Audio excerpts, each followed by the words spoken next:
महाभारत की कथा जितनी विराट है उतनी ही गूढ़ भी। आपको जानकर हैरानी होगी कि महाभारत में कई ऐसे पात्र थे जिसे बहुत गूढ़ और महागाथा के हर पात्र किसी विशेष गुण का प्रतीक है।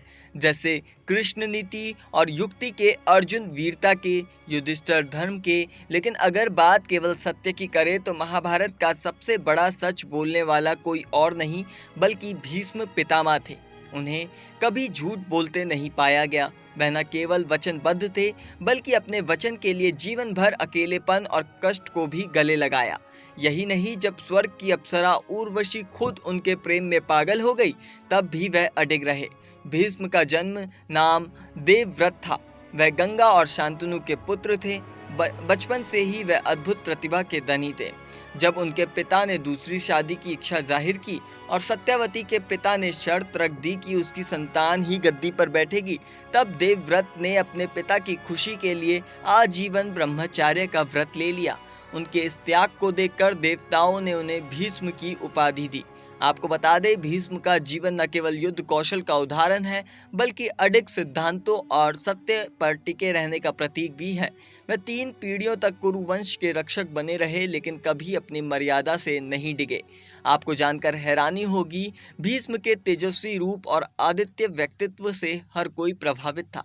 जब वे युवा थे तब स्वर्ग की अप्सरा उर्वशी तक उनके आकर्षण में बंध गई। उर्वशी, जो अपने सौंदर्य के लिए प्रसिद्ध थी, यह मान बैठी कि वह किसी को भी अपने रूप में वश में कर सकती है।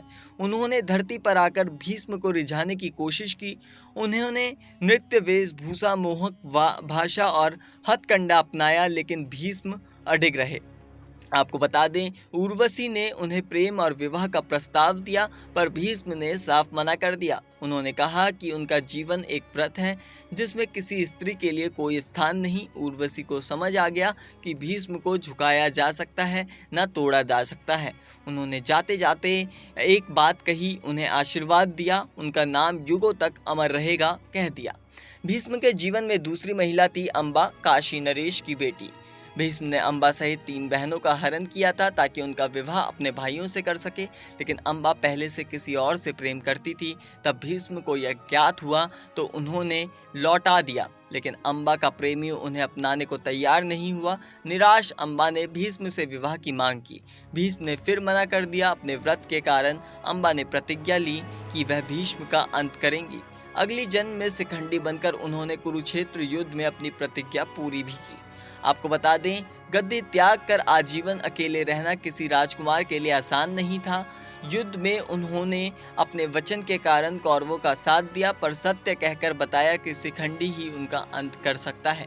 उन्होंने माना कि जो सभा में हुआ वह अधर्म था और युधिष्ठिर को ऐसा करने का अधिकार नहीं था। जब जीवन छोड़ने का समय आया तब भी उन्होंने युधिष्ठिर को नीति, धर्म और जीवन की गहराई समझाई। इस पूरी जानकारी में आपकी क्या राय है, हमें कमेंट करके ज़रूर बताएं और देखते रहें नेक्स्ट 9।